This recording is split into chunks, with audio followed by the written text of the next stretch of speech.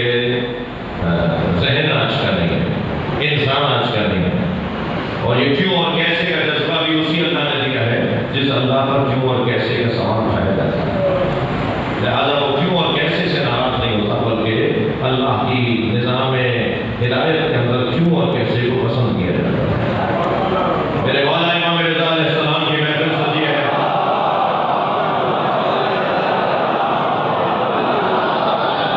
تہنیوں سے گفتگو کرنے کا دن ہے، ہر دن علیحدہ ہوتا تھا امام کا کہ آج فلاں مسلک اور آج فلاں دین اور دھرم والوں سے بات ہوگی، وہ دن تہنیوں سے بات کرنے کا تھا، جو اللہ کو نہیں مانتے، کسی کو نہیں مانتے، یعنی کسی کو اللہ نہیں مانتے، کسی کو خالق نہیں مانتے، کسی کو مبدا اور کسی کو ماخذ نہیں مانتے، ان کا دن تھا۔ وہ کہنے لگا آپ اپنے اللہ کو ہر شے پر قادر مانتے ہیں، حضرت نے فرمایا اللہ علی کل شیء قدیر، اللہ ہر شے پر قدرت رکھتا ہے۔ جب مولا رضا سے صحیح جملہ سن لیا تو آگے بڑھتے ہوئے اپنی جیب سے گودری کا ڈنڈا نکالنے لگا اور آگے بڑھتے ہوئے امام کے سامنے ڈنڈا رکھ کے کہنے لگا کہ اللہ اگر ہر شے پہ قدرت رکھتا ہے تو کیا ساری کائنات کو زمین میں ڈال سکتا ہے؟ جیسے ہی اس نے یہ سوال کیا تو حضرت نے بے ساختہ فرمایا تم کرتا کیا ہے؟ سوال اس لیے کر رہے ہیں کہ تم کرتا کیا ہے تاکہ معیار فہم جانچ سکے، ہر ایک سے اس کے معیار فہم کے مطابق بات ہوگی تو بات ضائع نہیں ہوگی۔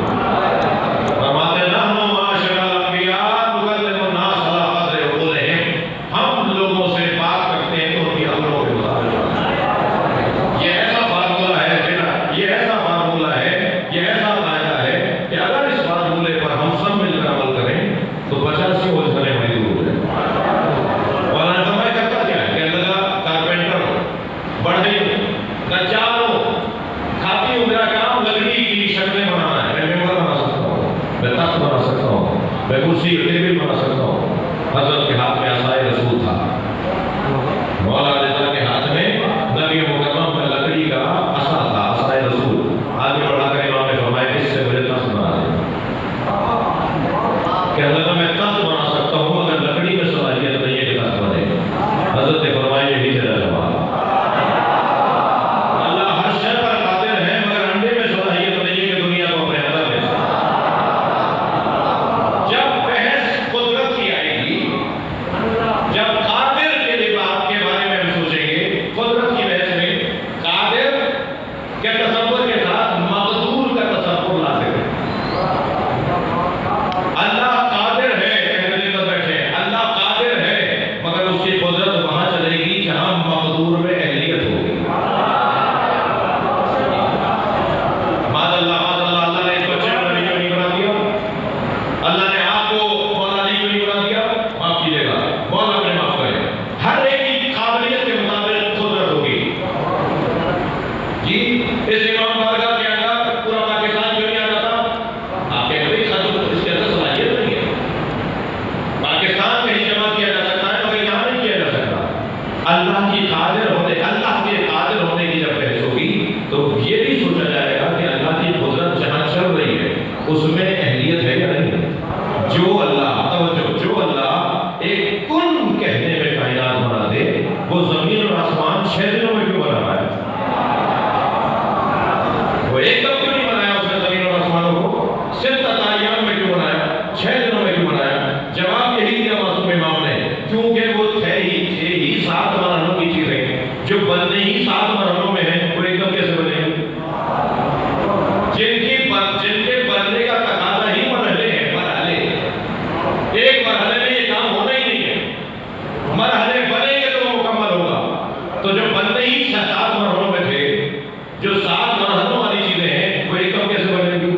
تو اللہ ایک دم بنا سکتا ہے مگر جس زمین اور آسمان کی بات ہو رہی ہے وہ ایک دم بن نہیں سکتا۔ یہ قادر کی بحث میں گفتگو آئے گی۔ آگے آیت پڑھی، یا اللہ تو مالک ہے اور ہر شے پر قادر ہے، ہر شے پہ قدرت رکھتا ہے، تیرے مالک اور قادر ہونے کی دلیل کیا ہے؟ یہ تو دعویٰ ہے، یہ تو دعویٰ ہے کہ اللہ کی زبان میں، اللہ کے کلام میں دعویٰ ہے، وہاں مالک ہے، اس کے ہاتھ میں ملک ہے، وہ ہر شے پر قدرت رکھتا ہے۔ دلیل کیا ہے؟ دلیل اس نے دی الذی خلق الموت والحیات، دلیل اس کی خاطر اور مالک ہونے کی ہے کہ وہ ہے کہ جس کے ہاتھ میں موت و حیات۔ علاج کروا لو، پیسے خرچ کر لو، بچہ دنیا بنا کے دکھاؤ، اولاد پیدا کر کے دکھاؤ، ساری زمینیں بیچ دی، علاج مالے سے کر لیا، اولاد نہیں ہو رہی، اور ایک پانی کے گھونٹ پینے سے اولاد ہو گئی، وہ چاہتا تھا تو اولاد ہو گئی، ساری دولت خرچ کر دی کہ یہ نہ مرے اور زندہ رہ جائیں، مگر دولت خرچ کر دی، توانائیاں خرچ کر دی، بچا تو اللہ کے ارادے سے، اور اگر جا رہا ہے تو اللہ لے جا رہا ہے، نہ ہمارا آنے پر اختیار، نہ ہمارا جانے پر اختیار۔ بھئی تھکے نہیں بیٹھے تو جملہ کہوں گا، اللہ کہہ رہا ہے میں موت اور حیات کا ذمہ دار ہوں، میں موت اور حیات کا قدرت رکھتا ہوں، میں موت اور حیات کا مالک ہوں۔ جب موت اور حیات اس کے حوالے ہے تو درمیانی حصہ اس کے حوالے کیوں نہیں کر رہے تھے؟ بس درمیانی حصہ جب اس کے حوالے کریں گے تو اسی کو مسلمان ہونا اور شیعہ ہونا بولا جائے۔ صلوات پڑھیں محمد و آل محمد۔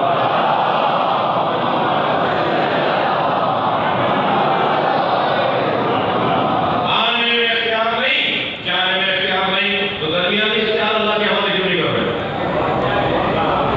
جب آئے تھے تو اس کی مرضی سے آئے،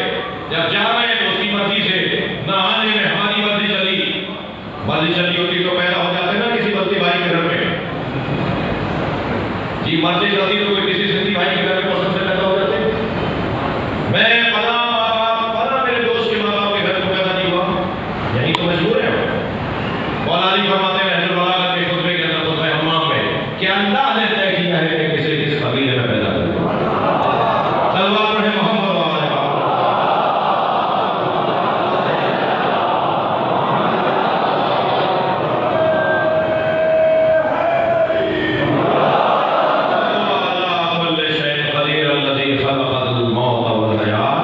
وہ اللہ جس کے ہاتھ میں جس کی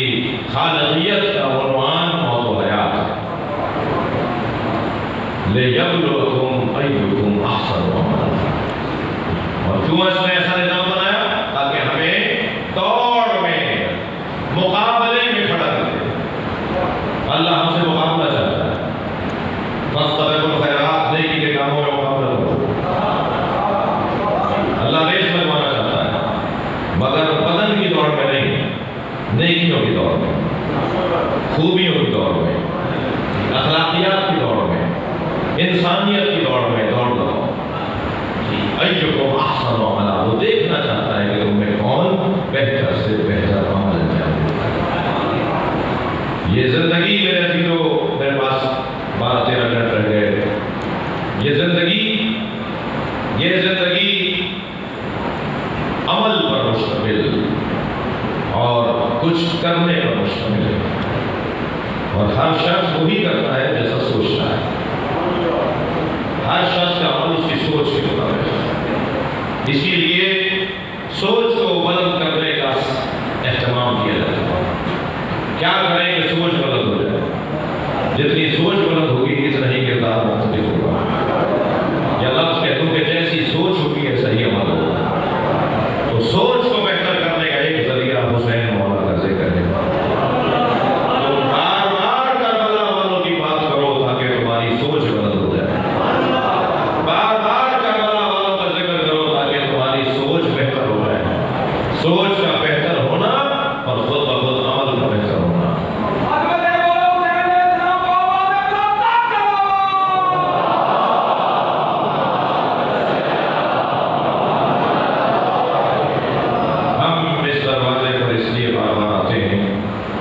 تاکہ کچھ اثر کربلا والوں کا ہم پر بھی پڑے۔ 2 گھنٹے تک اگر گلاب بیچنے والے کی دکان پر بیٹھوں تو 4 گھنٹے تک میرے اندر سے گلاب کی خوشبو آتی ہے۔ جو 70 سالوں سے حسین حسین کر رہا ہوں، کیا اس میں حسین مولا کے کردار کی خوشبو نہیں ہے؟ اس کی چال پکار کے بتائے گی کہ حسین ہی جا رہا ہے، اس کا رویہ بتائے گا کہ کربلا والا ہے۔ کسی کو بتانا نہ پڑے کہ تم کون ہو، بلکہ ہمارا حلیہ بتائے گا کہ ہم کون ہو۔ کسی اور موقع پر، اور الحمدللہ کربلا والوں سے جڑنے والے لوگ اپنے